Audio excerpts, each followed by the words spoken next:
The whole business of the ObamaCare legislation is still misunderstood by me, misunderstood by you, misunderstood by the politicians in Washington who passed it, virtually none of whom bothered to read it before they voted for it.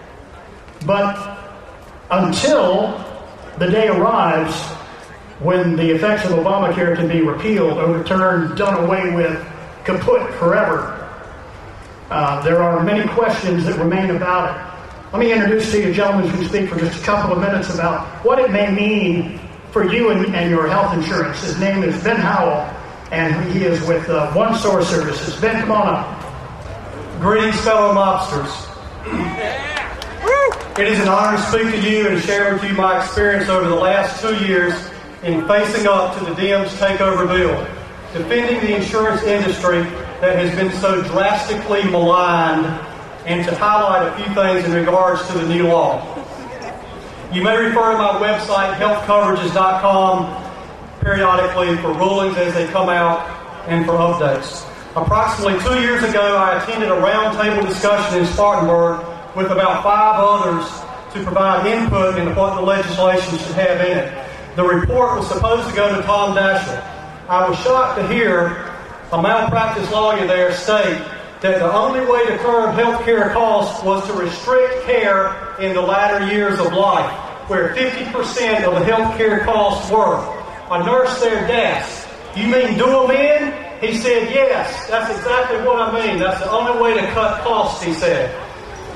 This meeting was the first red flag alert that I had of how radical this bill was going to be. I learned that there was an Obama town hall meeting across town. I headed straight there. I got there 30 minutes beforehand, and I was greeted at the security desk by Muhammad.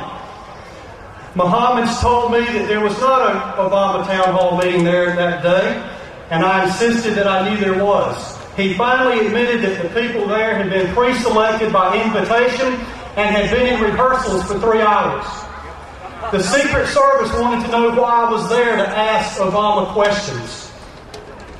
After a few minutes, they were satisfied that I was not a kook, and I went on my way, having been lied to, profiled, and delayed simply for wanting to attend the town hall meeting. Ultimately, their goal is to destroy the insurance industry so that they can have a single-payer universal health care system. The media will be touting the things in the bill that people will be interested in. The voluntary payroll deduction for long-term care, the elimination of pre-existing conditions, the small employer tax credit, premium credits for people with incomes up to $88,000, closing the donut hole, wellness grants, the federal high-risk pool. All of those things are wonderful. But this is the intoxicating part about the bill that I wrote about on May the 1st. People will be drunk and will enjoy it for a spell. But in the end, it will produce weeping and gnashing of teeth as it takes the American economy and health care into the brink of despair. Be cautious that you do not get sucked in to these positive things, that you forget the ever more powerful effect of the bill. The things the media will not tell you about. Remember, other than electronic records, there is not a single thing in the bill to lower health care costs except one thing: health care board. They forgot to mention that to us, didn't they? The health care board will change the future focus from a clinical model of care to a cost analysis of care. Obama said, "I don't want to do anything that will stop you from getting the care you need, and I won't." But you have, Mr. President. All of this is what health care reform is about, he said. Protecting your choice of doctors, if you can get to see one. Holding down your health care costs, of course making someone else pay for it.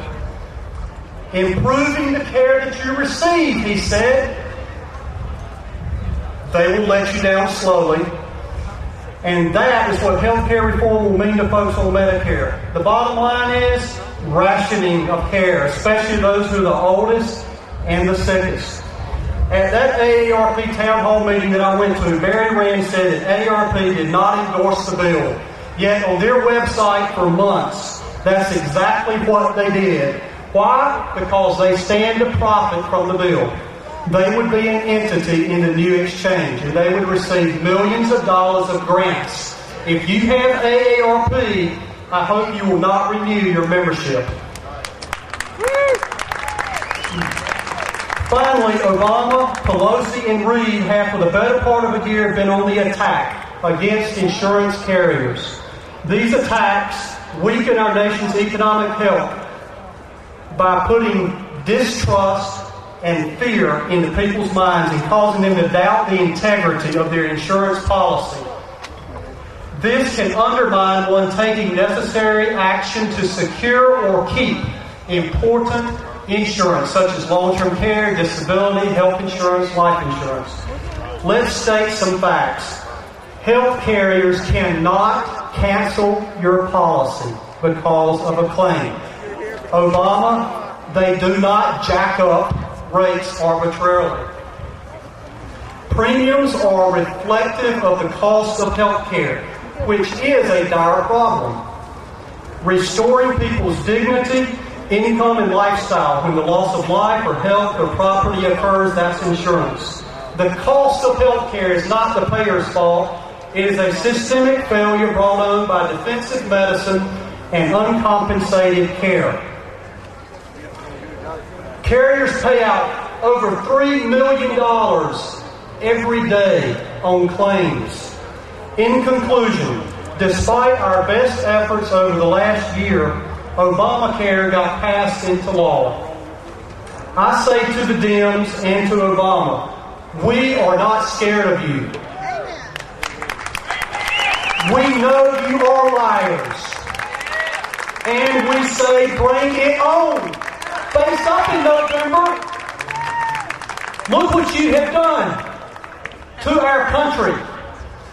We must work to repeal it, but we also must work to replace it.